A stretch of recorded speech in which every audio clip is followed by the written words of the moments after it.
You're welcome to the Naija Filmmaker, a podcast about Nigerian filmmakers, their films, and how we can build a diverse and functional industry. I'm your host, Selegot. On this episode, my guest is Damilola Orimogunje. He's a writer, director, and producer. He has directed short films such as Family and Losing My Religion, and his debut feature, For Maria. We talk about the making of For Maria, his process, and what he's currently working on. If you're a new listener, you're welcome and I hope you enjoy.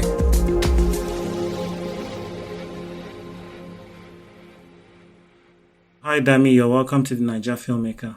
Hey, hello, thanks so much for having me here. Can you introduce yourself? My name is Damilola Orimogunje and I'm a film writer, film director, and a film producer. How did you get started in the Nigerian film space? Pretty much I started off as a writer, just writing anything that makes sense that comes to my table, and then trying to own my own skill, as a writer as well. Then I'd worked, in a TV station as a TV producer, and that was a rigorous process, because you're kind of churning out projects, by the hour or by the week, so that. The next thing was me actually morphing into being a film director when I started directing short films. Then from short films to more projects, and then of course, to feature films. Okay. So at university, I saw that you were editor-in-chief of the university newspaper. Yeah. Was that where your writing started at university, or you are always a writer? Funnily, I think I grew up with a sense of storytelling, so as a kid, I've always been very, very, attracted to good storytelling. So I would, talk about films, I would imagine films, ideas, and, but I just kind of morphed that into just writing, so I would write anything, poetry. I had a bulletin when I was in secondary school, which I was publishing and I was popular for. When I was in uni, I studied mass comm to become a journalist because I was a writer. I'd written a book which wasn't published too at some point after secondary school. So my journey was going to me being a professional writer, creative writer, until I stumbled on film, and then so I just kind of transferred that writing skill into just writing for film. My side of was writing creatively, just creative writer. Yeah. Over the years, you made a lot of short films. How was, your experience the first time you made a short film? My first short film never came out. As a matter of fact, my second short film never came out either, So I feel like at the beginning, because I didn't exactly go to a film school, like I said, I was studying mass comm, which is more literal. The only closest, attraction I had, or form towards filmmaking was a studio which my school had then. Was an editing. There was an editing studio. They're all these JVC cameras and stuff, in there. So we just go there, myself and my friends, and just play with the cameras, record random stuff, edit random stuff, and it was just really interesting because it was really hands-on. And I mean, I preferred that to what I'd been doing with my time, which is more literal. I wanted to collapse the literal form of my storytelling ideas, into being able to actually even make them visual as well, because I also like good visuals too, So yeah, that was my kind of my first introduction to film. What happened with these two films that you made that they never got finished? Yeah, so I mean, they were just bad decisions, decision making, in terms of as a director, as even as a producer, or as I was pretty much, I didn't know what exactly to do, so we were just winging it and trying my luck, so they were just like terrible, sometimes I think my first film, I wanted to do like a seamless take, just one longer take, for like 15 minutes. And I didn't consider the fact that, you need to have like a focus puller to pull the focus. You have to, do all that things. I just went and I started filming, only for me to get to post and I'm seeing blurry shots. I'm like, what am I going to do with this? And of course, I just didn't want to release trash my name, so I just kept doing the next short film until I was able to make a short film called Family, and that's like my official first short film. That was the one that was closest to what I intend to do as a filmmaker. And thankfully, I mean, it got like a bit of traction, went to some festivals, even got an award, and, we're just like, yeah, okay, I think I know where I'm starting from now. And then, of course, my next short film just shows that, it just builds me up, and then there's an advancement of, there's a growth, process. You can see that I'm learning more, I'm learning new things. And I feel like it's the same way, for me, even till my next project, I'm just learning new things and just becoming better as a filmmaker, as a storyteller. Yeah. I mean, you mentioned that, this, your official first short film, Family, was a close reflection of who you are as a filmmaker. Like, what about it were you like kind of in alignment with? I mean, the kind of films I tend to do, kind of like aligned with like social issues, stories, and complex characters, complex and yet simple characters, like simple characters, but like complex psychological thoughts or psychological trauma that they are going through at what point. Also a reflection of the way I want my performance to come out, and then also using like minimal dialogues and focused on emotions. And so basically these are like my trend in terms of like themes and in terms of like style in which I approach in storytelling. And all these were in Family, even though I wasn't exactly, I mean, looking back at it, I can't watch it, because I don't like the visuals, I don't like the shots, but there's still a reflection of what my core, right now has been as a filmmaker. So I feel like it's like it's a proper beginning space for me to start, like, okay, yeah, I've got it right this time. Okay, now to build up and, get better and then perfect the skill. And yeah, I think what looks like my first style, like in terms of my style, to be Losing My Religion, which I did as my third short film, yes. So that feels more like my style in terms of visuals and then tone. Okay.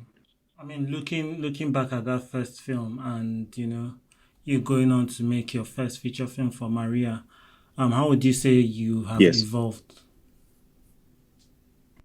Man, a lot, a lot, because I watch a lot of films. I immerse a lot of cinema in myself. So from that period of time to when I made For Maria has been me, trying to conclude and experiment what I want to do, like what my voice should be, visually and then also storytelling wise, world cinema and then of course in Nollywood.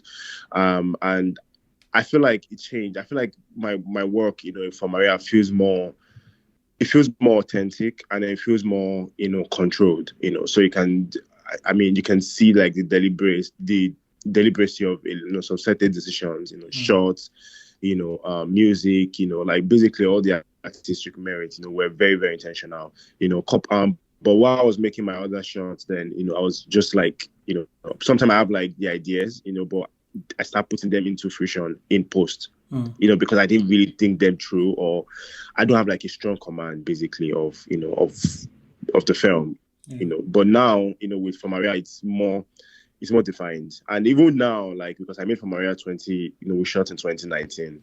So that's like 4 years now, so I've changed also and evolved as a filmmaker, as a storyteller. Yeah. How long did it take for post-production of For Maria? Bruh, it took 1 year. Okay, Yeah. and I mean, I guess you had a lot of time for the film to change in post. So for like especially in Nollywood, a good percentage of the industry tend to rush post production. What benefits can a Yeah. project have from taking time to refine it in post? Yeah. So firstly, funny thing is, what we shot for Maria, I kind of shot what I wanted to see, even with the scripting. It was very simple and very limited. So visually, everything I wanted to see, I was taking probably just one shot, one take, multiple takes, but one shot on set. Like there were no cuts, no multiple takes because I don't need them. So even in post, it was a bit easier, to actually just assemble the rushes and then the timeline and just go with that narrative. But I think one of the things I enjoyed with the long time in post is the fact that you can always come back to it and always come up with better ideas on how to, probably transition to the next scene or how to cut a scene better Yeah. or how to use this music, because I feel like a lot of times, people do not give themselves that time to reflect on their work and, fine tune it to when it's almost perfect. Yeah. So you rush into writing, you rush into production. No, you rush into writing, you rush into pre-production, you rush into production, you rush into post.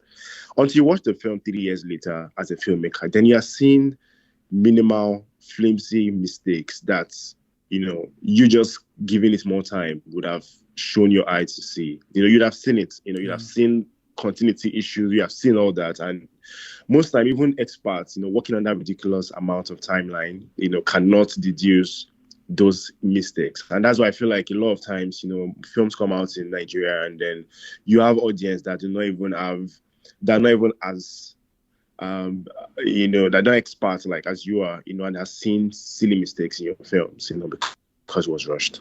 Yeah. You made a lot of short films before for Maria. I think about 5 or 6. Yeah, thereabouts. Yeah. I mean, for a country where most people jump into their first feature, how did those 5, 6 films prepare you for your feature? Like I said before, it just makes me more aware and more intentional about the decisions I wanted to make on my first feature film. So even though it was my first feature film, it didn't feel like I was making my first feature film.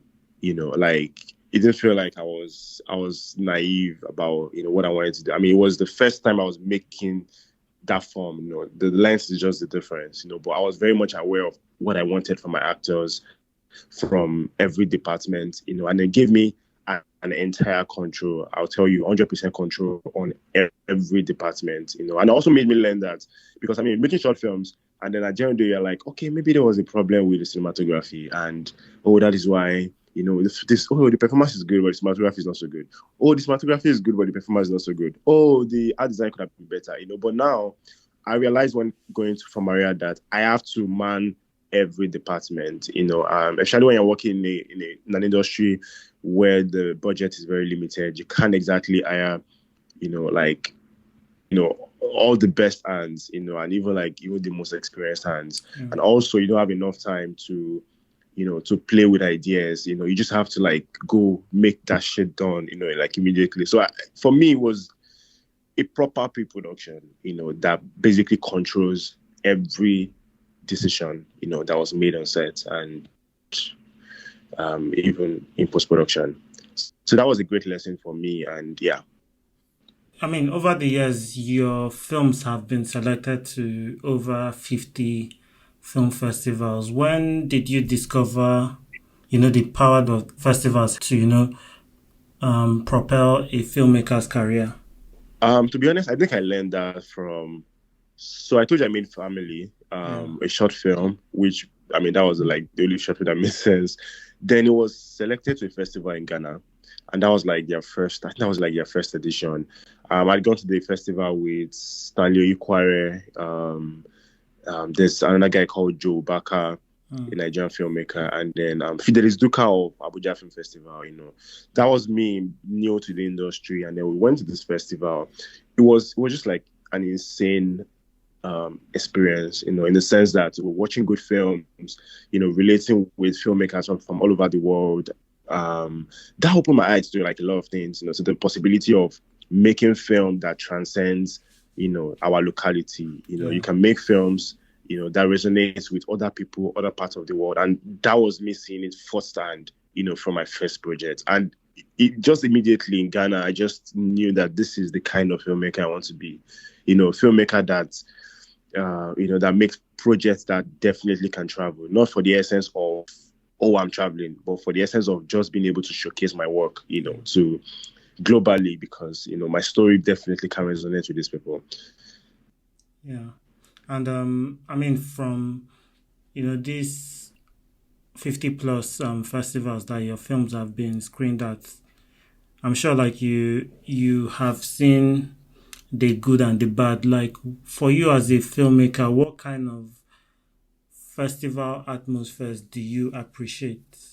Well, so the thing is, it's so dicey and it's so funny because there's some festivals that are like really big and do not exactly showcase, young filmmakers, especially filmmakers coming from like Africa, or, you have like a small film despite being, selected in that festival. And there's some festivals that are like very, very appreciative of new voices. And I mean, those are the kind of festivals you want to go to, because there's so much respect, there's so much attention.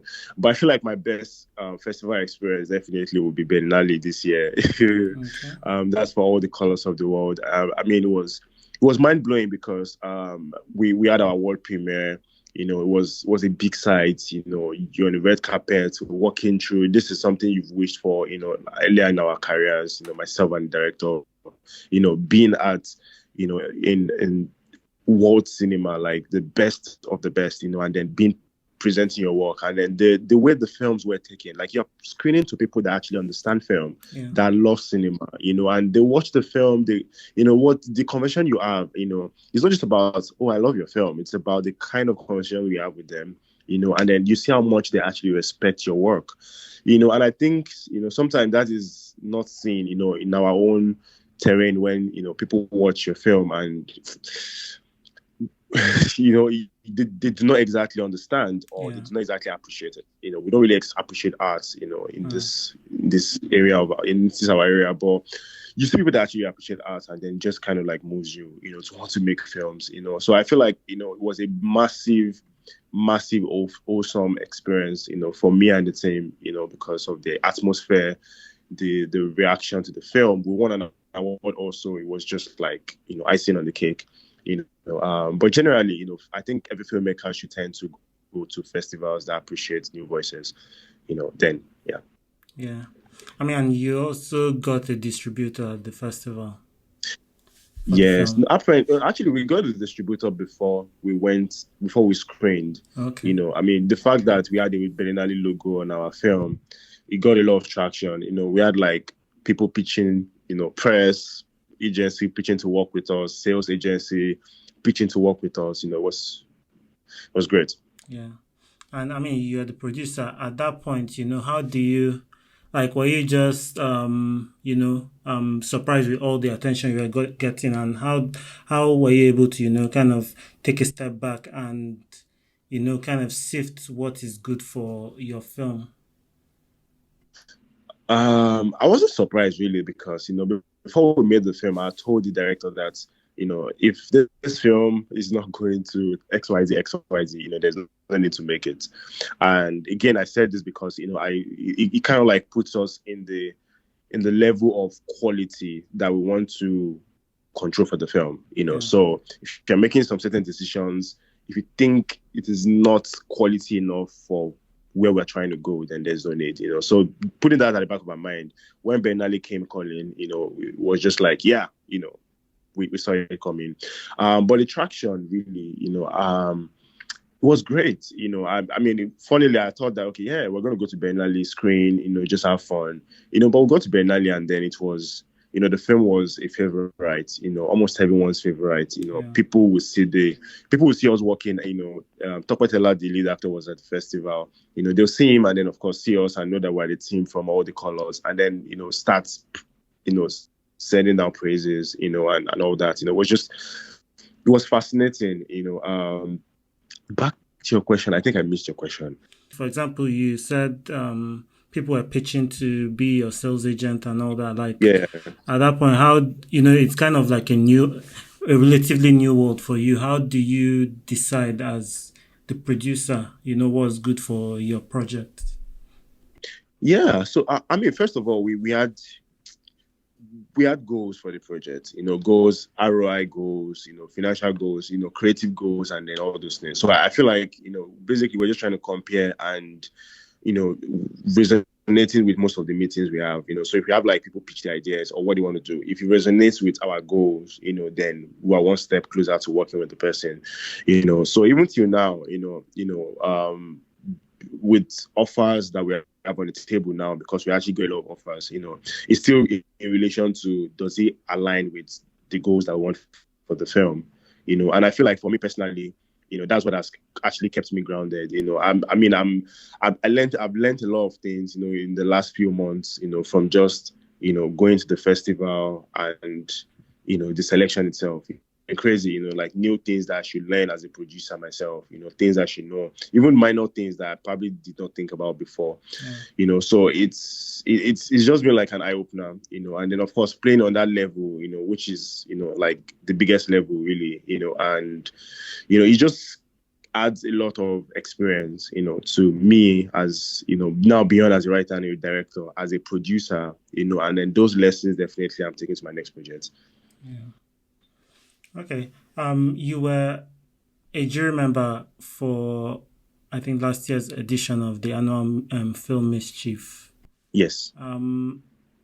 First of all, what do you think about the Nigerian Film Festival space, and how do you think the field that we have can support in discovering new talents for the industry?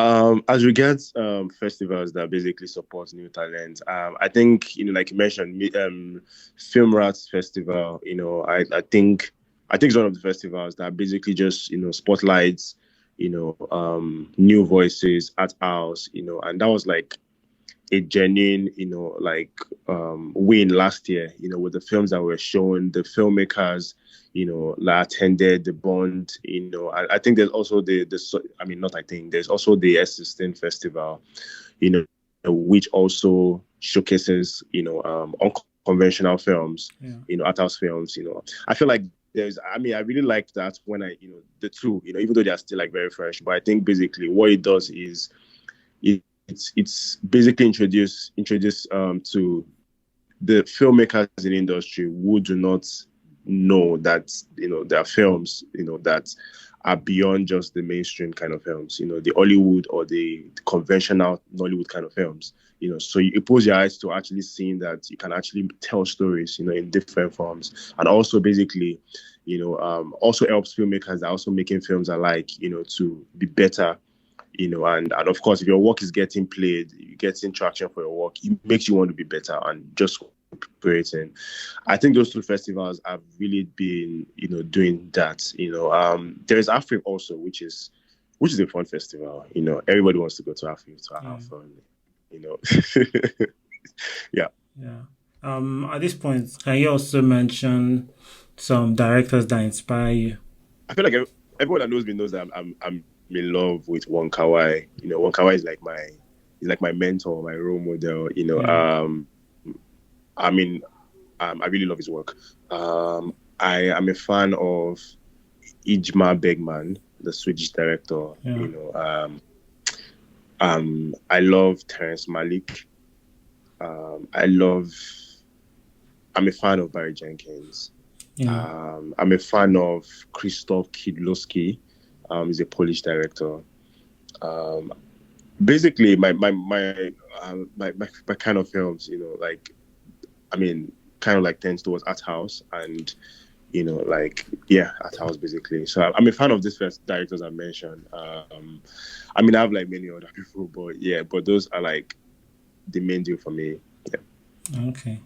You said, for some of the films that you had to bury, you didn't like, the way they looked visually. For you, yes. How have you consciously, tried to improve your visual taste? Where did you start from? Were you into photography, and how have you built on that? Yeah, so I mean, when I realized that there was a deficiency of, my visuals looking the way I wanted them to look, I put more effort into like, watching more films that are more visually appealing. And I think that is why I actually really like Wonkawai, because, I got introduced to his work at that time, and I just loved what he did, with, how visuals can be so appealing and then still minimalistic at the same time, Yeah. and not too much. And then, of course, still very purposeful in how it resonates with the storytelling, and that was just the catch for me. And, and it was me training my eye, to see what I want to feel, on screen, so now I find myself understanding it more, and, tending to want to break new, boundaries, as regards what I get visually. Yeah. And how has it been, like working with DPs? Have you had any instances where the DP pushed back a bit? Because, I mean, everybody likes their space to work, How has it been? Yeah. I mean, so funny thing is, most of my work, actually, I have like a consistent DP I work with. His name is David White. And so because David White is my friend, I mean, we've known each other for years, and kind of like my, his family now, so we work with one accord, so even when I'm trying like, okay, I want this shot this way, I want this way, there's a synergy, to how we marry that connection. But of late, I mean, over the years, I've actually worked with like other DPs, and there's always been, honestly, that fight, that friction, where the DP wants to key the scene, I'm like, I've told you so many times, I don't like key lighting. I don't want TV lighting. I mean, it just goes on and on and on, Yeah. but yeah, I mean, I know that I can be a very stubborn person when it comes to, what I want and then what I get, so we'll find a way to just make it work. Yeah. But I feel like recently now, people just trust me, and just feel like, yeah, he knows what he's doing, so just follow up. Okay. All right. So, what's that one movie that if you are stuck on an island, you'll be happy to keep rewatching it over and over again? In the Mood for Love by Wonkawai, and maybe Decalogue by Krzysztof Kieślowski for series. And what about them? Firstly, in the Mood for Love is like one of the most brilliant films ever made. It's gorgeous. It's very minimalistic. It's very feelings, with emotions. The pictures, the dialogue, how poetic the film feels. And like I said, that was like the first film I saw, Wonkawai, that basically just introduced me to cinema, and then I feel like I've actually, benefited and taken a lot from. The same way Barry Jenkins and Andrew Dosunmu actually have immersed from the cinema. I feel like it's the same way I have also.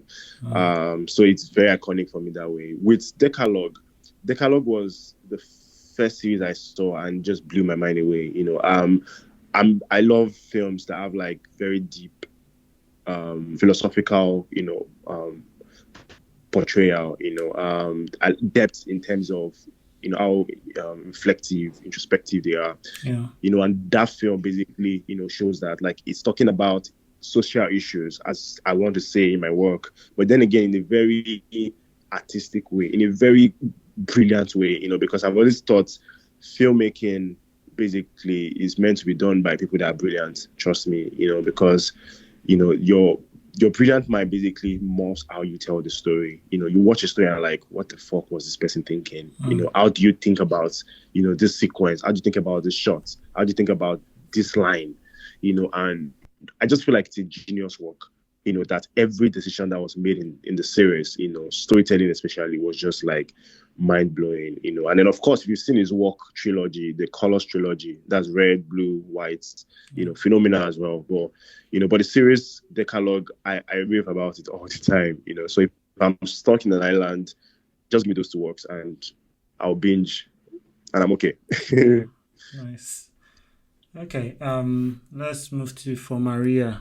How did you come about, the idea for the story? Where did it start from? So I was supposed to make Dia Ajayi, which I'm currently working on as my first feature film, but at the point I realized that, that I cannot make it because I could not afford the film, at that time. And judging by what I could afford, because I was supposed to 50% self-fund the film in a way. So, I knew that I had to make something smaller. I saw Michael Anake's Amor, the film that won Palme d'Or. I'd seen it again, around that time, within my frustration period of what should I make as my first feature film. I saw the film, and then it's just like, if you've seen the film, it's just, centered in one location. In fact, 95% of the film was in one house, and just opened my mind to, okay, I could make a family drama, and set it in one apartment. I started thinking what it could be, and I was having a conversation with a friend about postpartum depression, just random conversation. Yeah. And it was very electric, and I'm like, people don't know about this. People don't talk about this. After my conversation with my friend, I saw a thread on Twitter, and it was started by a lady who had talked about her experience with postpartum depression after she just gave birth, and other ladies follow suit, talking about their experiences too, and, the next 1 hour of me just reading the comments were just like, mind blowing and jaw dropping. At that point, I knew that I had the film. I knew that I had the story, So I called my friend back and I said, I think I have the film, and then, and that was it. Okay. How long did it take for you to write it? And did you do like more research, or the thread was enough? Material? No, definitely. Immediately I knew I was going to do that. We went on for like under 3-4 months, going back and forth. Firstly, like the first 2 months was like going back and forth about the ideas. I also wanted a female perspective to the story, so I had the services of Tumi Femi, my friend, to also co-write the project. We actually researched, talked to real life patients, talked to like media experts, like people who work, who have seen cases, people work in the hospitals as well, because they are familiar with the fact that there are actually people a lot of women in Nigeria suffer from postpartum depression, So it was a mystery, that was just like opening, and it was very difficult, putting everything into one film. Especially a film that you do not want to sound or feel like an advocacy film, and tell it, in an artistic way. Okay. Meg Otawa's portrayal was especially gripping. What conversation did you have with her? So ever since I sent the script to Meg and she agreed to be on the project, we will spend the next few months, almost 4-5 months, or maybe more, discussing the ideas, we discuss each scene, sending out materials, the kind of films that I really, really enjoy, and the kind of performances, the kind of performance I enjoy, and then the kind of performance I think that suits this film. I think one of I'm trying to remember this film. It's an Argentine film. It was one of the and something, I can't remember the film. So it was one of the films that actually sent to her, like, I want the performance this way, and it's a film that they follow suit what she did in the film, which is, very strong, very poignant, but then again, still very contained and not, melodramatic, because it could get to that level because of, pain and, anguish and grief and all that, but yeah, so it was a lot of conversation, and then almost every day we talk about, each scene, each line, we're so engrossed with it together, and on set it was easier because, we were speaking the same language, we knew I knew what she was going to do next, even though she was just terrific. She's a terrific actor, no doubt. And, she brought everything. I can say this for real. She brought everything on that project. She gave it all. And I mean, I'm so glad that it got, the acclaim that it's gotten, for just the performance alone. I'm so glad because she gave everything. Yeah. And what was the casting process like? How did you, end up with Meg? Meg has been a friend. We were supposed to work on a project on Losing My Religion, but we couldn't because of scheduling conflict, and when I was writing for Maria, I started thinking of who to cast in the entire industry, and the name that came to my mind was Meg, because even though we didn't work then, we're always going to discuss films. Which I really like. I like to discuss film all the time. So we'll talk about films that she's watched. And I realized that this person has the same sensibilities, as I do as an artist, and she looks like the character. Why not? So it was an easy casting for that role.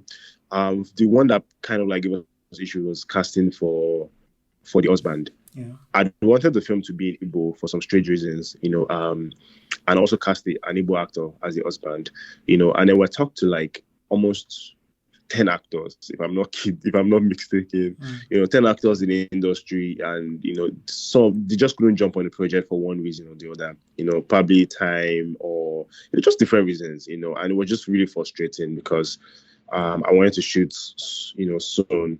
Then I can't remember who said, I think it was Meg, I was like, why can't we make the film? Or what, I think Tunde, my friend, like, why don't you make the film in Yoruba? Why do you want to make it in Igbo? And at that time, it just makes sense to, look out for Yoruba actors. And the first person on that list was Gabriel. I'm a big fan of, Gabriel over the years, so I just knew that was it. And then we already cast Tinamba, as the mom. And thank God Namba could speak Igbo, she could speak Yoruba, so it was easier. Judith Aldo Demibawo, Judith is family, she's a very good friend, she was the person that was going to jump and support me on the project, with my ridiculous rates at that time. Demi I saw in a short film with Nengi Adoki, which I thought his performance was beautiful. And I have this thing where when I see people perform so well in something random, I just like pen their name down, like, oh, I want to work with this person. So I just give him a call randomly, that, oh yeah, I saw you work one time, and then I just would like to work with you on this project. And he jumped on it. Yeah, it was fun. It was fun casting. I mean, it makes sense that Meg was a friend, and she engaged with you. You guys discussed for months on the character, and she watched reference material. I don't know of a whole lot of actors that are that engrossed in the material that they'll kind of give you time to break it down for them. I mean, I those are the kind of actors I want to work with, and I know there are a lot of them in the industry, but I mean, the biggest superpower I've had would probably just be Meg. Again, still even fall back to she adding so much weight for the role. I said to her, from our conversation that I didn't want prosthetics, for her belly, and all that. And she's like, so what do you want? I'm like, I actually made a joke. I was like, do you mind getting pregnant? And just like, let's make this real. Yeah. I was like, I'm not serious, but what she did instead was, to add the weight, like physically, and, ate a lot of junks and all that. And then when she showed me the progress, she would send me her pictures every day. It felt like we're in a relationship. Like, oh, look at my belly now. Look at my stringed hair now. And we kept doing that for days. And we're just like a very, very seamless. And at the end of the day, it's because we actually knew what we're doing. With the end goal. And honestly, I mean, even with our project, All the Colors of the World, the actors we had worked with were people that were ready to be involved in the project entirely, either producing or direct. Also with casts, crew that would want to give their all, on the project. Yeah. I read that you did the color for Maria in South Africa, the sound in Canada, and the music in the US. How did you end up with that post-production plan? Was it circumstance, or you had kind of planned this from the beginning? Yeah, so I started off my career building up relationships, in a certain way where I just reach out to people online. If I fancy your work, I just reach out and then look at possible ways in which you can collaborate. And I feel like that was how I got a lot of people on my team right now. And some of them, outside the country, I realized because, we're in the 21st century, you can literally do projects online without even seeing the person. So Tom, who was the sound designer I'd worked with on my short films, and we've never seen each other before. Then the colorist was recommended by someone in the industry, and I've seen his work. I wanted the color to be done, not exactly outside the country, but just to be done by someone that has the same ideas, vision in terms of how I want the visuals to be represented in the film. Yeah. And of course, painting the black, the black skin tone, which is, they definitely immersed in the film. So it was intentional because I just wanted the best for the project, not really because I wanted to take it outside the country, The same for all the colors, most of the post-production was done outside Nigeria. What other practical ways have you kind of, pushed for, better collaboration? Because it's one thing to, work with other people, and then there's a way you eventually get better at it. So, how do you kind of get the best from the people you're working with? Working with new people, for me, it's about how much we align on the same vision. As the leader of the pack or as the director of the film, I have a set vision, So if I share with you and we can resonate with it and agree, and you understand it as much as I understand it. If I even better, because I believe if I'm talking to a sound person, you understand sound than I do, because that is, you probably went to school, to study it. That is all you've been doing all your life, So definitely, if you understand my vision, you can bring out the best.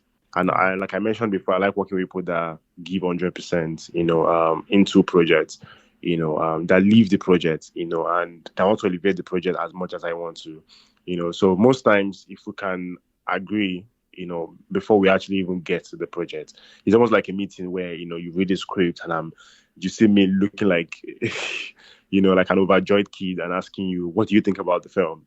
I'm not saying it in the aspect of you wanting to come and, praise the film or praise the script to me, but I want to see and hear how much you understand what I'm trying to do, even before I even explain anything to you. So most times it's easier for me to work with people that just align with me, with vision. And of course, me also as a leader, making sure that we stay on that same vision from the beginning to the end. Yeah, definitely. For one of the short films you did, Losing My Religion, you adapted the script from I think a book or a short story. So, how was that experience for you? So firstly, the project was brought to me by the author of the book, who had seen my previous work and liked them. I wanted to make a film out of our short stories. There are about 6 short stories in the book. So she sent me the book and asked what story I would like to make as a film. So she gave me that freedom. I'd read the different stories, and Losing My Religion was, I think, the last or second to the last, and it just kind of clicked. It clicked because I could see myself in the story in some way. I could see how it affects the society. I mean, like I said, I also like discussing societal issues that, people do not really talk about. And this is like religious fanaticism, which is the core of, Nigeria and African being right now. And people don't talk about it as much, so that basically attracted me to the project. I wrote it with the author. I mean, firstly, because, the first creative writing itself is from the author, so I had to transcribe into film scripts and also, change a couple of things, and then, I think I twisted the ending of the film, and it was actually quite an enjoyable process because, the author as well, Nike Kame Fatoki, she's brilliant, and of course, we just wanted the best for the project, so it was both of us going back and forth with ideas, what to do with the film, how to tell it visually, which is, quite different from the literal form. I am a big fan of book adaptations. I love the fact that I did Lose My Religion because it's still something I want to do, moving on in my career, like adapting, my third feature film is a book adaptation as well, so starting with this, it was pretty much good, it was very good, and from the feedback we've gotten, people that have read this book and then have seen the film, they I think we didn't exactly do bad, so there's always the conflict of, is the book as good as the film, is the film as good as the book, and which is very dicey, but it was a very good experience. So I loved it. And you were in Ouagadougou workshopping your new script, De Ajayi, when a coup broke out. How was that experience? It was actually a fun experience because um, there was a coup outside Ouaga, and the hotel where we're lodged were actually throwing a party. So my friends then would call me and they're like, "Oh my gosh, are you okay? Are you safe?" And then I'll just like, do a FaceTime with them or send them videos of, of my colleagues and my friends, dancing, throw themselves in the pool, like with no fear in their heart, and then at some point people were like, okay, we're gonna die tonight, let's die enjoying, so it was just like really fun, though there was the tension, but I feel like I was the most tense as a Nigerian guy because I'm like, what's going on? Let's do something. But and of course it was gunshot, like random gunshots while you're dancing to a willow or something. It's crazy. But yeah, I mean, it was actually a fun experience because I've never experienced a coup before, and so being inside one, maybe it didn't really exactly happen, but it was like a period of it, I like it, bucket list check. Nice. What can filmmakers benefit from, going to story labs with their scripts? I think what people need to understand, especially in our industry, Nigeria, is the fact that everything starts with the script. Sorry, everything starts with the script, and everything starts with the story. Most times we have good stories, and the storytelling is not good enough, or could have been better. So what scripts or film labs, does to you, especially for writing workshop, is that it stretches your thoughts and your mindset about what your project can be, and I feel like that is very important. Most times you have a good work, it can be great. You have something that is okay, it can be better. Sometimes your idea is not just good to even go into writing, into film in the first place, and then film lab basically just opens your idea. There's a lot of constructive feedback about, your characters, your film. Sometimes you think you're on your 10th draft and it's probably just your first draft, because you still have like a lot of work to do, and I feel like that's the most tedious aspect of filmmaking, the writing stage, so it's, having multiple people, go through your script and give you feedback, and then these are people that are quite, they understand the power, the tool of storytelling, so it's remarkable. And then of course it just gives so much layers to your film. And Ouaga, after Ouaga, I got into another script, film lab in Tunisia, which I'm going for in April.